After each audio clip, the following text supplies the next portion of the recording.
نحمده ونصلي على رسوله الكريم أما بعد فأعوذ بالله من الشيطان الرجيم بسم الله الرحمن الرحيم ألا إن أولياء الله لا خوف عليهم ولا هم يحزنون الذين آمنوا وكانوا يتقون صدق الله العظيم وصدق ورسوله النبي الأمين الكريم ونحن على ذلك لمن الشاهدين والذاكرين والحمد للہ رب العالمین۔ آئیے سب سے پہلے مالک حل و حرم شہنشاہ عرب و عظم دافع رنج و علم شافع امم سرور عالم نور مجسم فخر آدم و بنی آدم سرکار مدینہ صلی اللہ تعالی علیہ وسلم کی بارگاہ مقدس میں عقیدت و محبت کے ساتھ درود و سلام کا گلدستہ پیش کریں اور پڑھے بآواز بلند اللہم صلی علی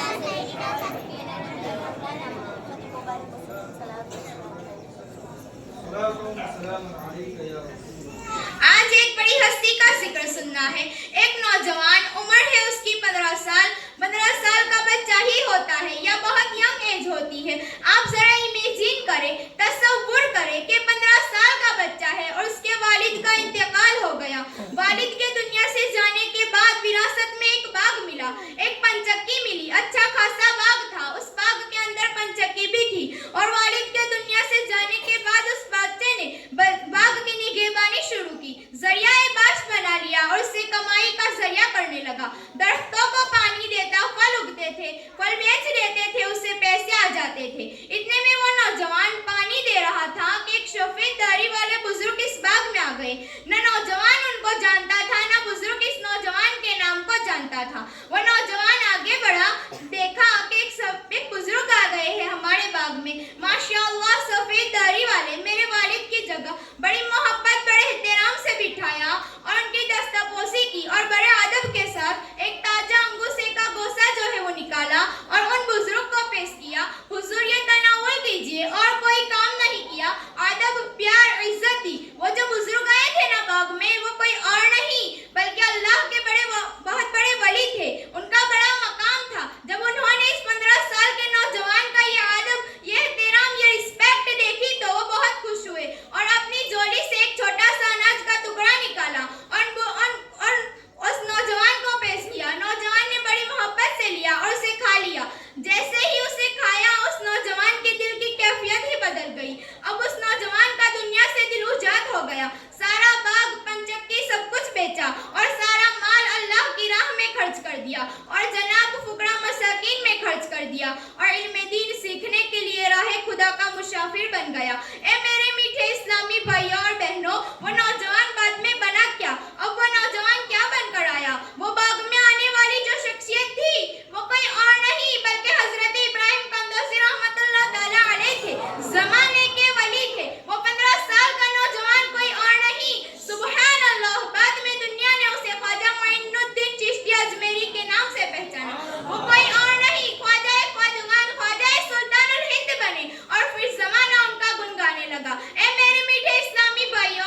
है, हम बूढ़ों के साथ क्या बर्ताव करते हैं। अगर कोई गरीब हमारी उम्र में बड़ा है तो इनसे तो कोई बात करने के लिए तैयार नहीं। बेचारा मुलाजिमीन बेचारा बूढ़ा होता है, इसे इस तरह ट्रीट किया जाता है जैसे बाकी मुलाजिमीन को नहीं। हजरत, ये हमारे इस्लाम की तालीमात नहीं है। हमारा इस्लाम हमें क्या सिखाता है?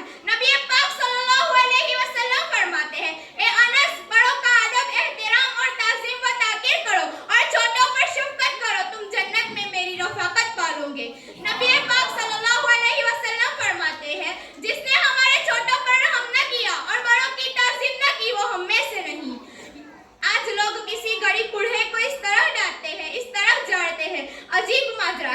याद रखना मेरे इस्लामी भाइयों और बहनों, बाअदब बानसीब, बेअदब बदनसीब, बेअदब बर्बाद ही होता है। ख्वाजा गरीब नवाज को ये मर्तबा कैसे मिला? इनको पता नहीं था ये जमाने के वली है। इनका नाम क्या है, इनका ओढ़ा क्या है? बस देखा एक बुजुर्ग आए हैं, नूरानी चेहरा है, सफेद दाढ़ी है।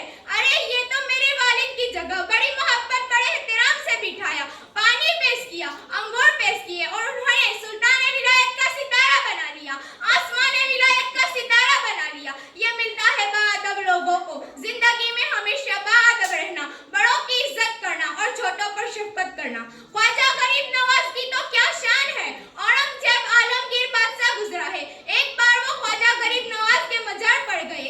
बादशाह था, इतना अदब उसने किया कि मीलों दूर अपनी सवारी से पहले उतर गया और बड़े अदब के साथ चलते चलते चलते ख्वाजा गरीब नवाज के मजार पर गया। जब वहां गया तो कई नाबीना खड़े थे। कहता ये कौन लोग हैं? कहा हुजूर नाबीना है, ख्वाजा गरीब नवाज के मजार पर आए हैं दुआ करने के लिए, अल्लाह आंखें दे दे। कहा कितना टाइम हो गया? किसी ने कहा साहब 2 साल, किसी ने कहा सलामत 3 साल, किसी ने कहा 5 साल से यही बारगाह में पड़ा हूँ। औरंगजेब आलमगीर बादशाह था, कहता है मैं अंदर जा रहा हूँ हाजिरी देने, वापस आऊंगा। जिसकी भी आंखें वापस नहीं आई उसका सर कलम कर दिया जाएंगे। बादशाह तो आदर दे के चला गया। बाहर तो चीखो पुकार मच गई, सारे नाबीना रोने लगे, गिड़गिड़ाने लगे, ए अल्लाह आंखें दे दे वरना इस बादशाह ने तो मार ही डालना है। पहले तो आंखें नहीं थी, अब जिंदगी जानी है। बादशाह ने बड़े अदब के साथ ख्वाजाए ख्वाजगान में हाजिरी दी। वापस आया तो दूसरी तरफ का शोर मचा हुआ है, मुबारकबाद का शोर है। बादशाह सलामत की खैर हो, आज आपके पैर लगे हैं, अल्लाह ने आंखें दे दी है। औरंगजेब आलमगीर ने कमाल की बात कही, कहता है ये मेरा कमाल नहीं है, ये तुम्हारे दुआओं की असल हकीकत और दिल के साथ जो तुमने दुआ मांगी ये उसका कमाल है, और दिल के साथ जो तुमने पुकारा ये उसका कमाल है। मसला ये है तुम इतने सालों से यहाँ पड़े थे मगर अल्लाह को दिल से नहीं पुकार रहे थे। तुम्हें खुश और खुशू इस लेवल तक नहीं था। तुम्हें पता था अगर नहीं भी मिलेगी तो खाना मिल जाएगा। मैंने इसीलिए ये ऑर्डर जारी किया कि तुम अपने रब को दिल से पुकारो। तुमने दिल से पुकारा तो अल्लाह ने ख्वाजा गरीब नवाज के सदके ये आंखें अता कर दी। ये हमारे लिए भी सीखने की बात है। मजार पे जाते हैं, कहते हैं कई मजारात पे गया हूँ, मसला हल नहीं हुआ। मैं मक्के पे गया, वहाँ जाकर भी दुआ की, मसला हल नहीं हुआ। पीर साहब से भी दुआ की, वहाँ भी मसला हल नहीं हुआ। मैं आपसे पूछती हूँ दुआ करते वक्त दिल कहाँ होता है, कैफियत क्या होती है? हम तो दुरूद पाक की एक तस्वीर पढ़ते हैं, पता नहीं मसला हल होगा या नहीं होगा। 2 रकात नमाज पढ़ते हैं, पता नहीं मसला हल होगा या नहीं होगा। बड़ी प्यारी बात उलमा फरमाते हैं, दुआ करते वक्त जिसके दिल में ये ख्याल है ना कि पता नहीं मसला हल होगा या नहीं होगा, फरमाया उसकी दुआ कबूल नहीं होगी। दुआ उसी की कबूल होगी, वजीफा उसी का कबूल होगा, बरकत उसी को मिलेगी जो कामिल यकीन के साथ कहे मैं आया हूँ और अल्लाह की बारगाह से लेकर ही जाऊंगा। हजरात, आज सरकार गरीब नवाज की सीरत और बुजुर्गी व करामत सुनना और सुनाना बड़ा आसान है, मगर जरा उस जमाने का तसव्वुर कीजिए कि जिस जमाने में सरकार गरीब नवाज हिंदुस्तान में तशरीफ लाए। यहाँ आपका इस्तकबाल हारिया फूलों से नहीं किया गया, बल्कि तारीख बताती है कि हिंदुस्तान के सफर में आपको कदम कदम पर मुसीबतों का सामना करना पड़ा। सरकार गरीब नवाज की आमद से पहले ही लोगों को आपके आने की खबर मिल चुकी थी, इसीलिए मुनज़्ज़िम तौर पर आपको रोकने की कोशिश की गई, मगर आप अपनी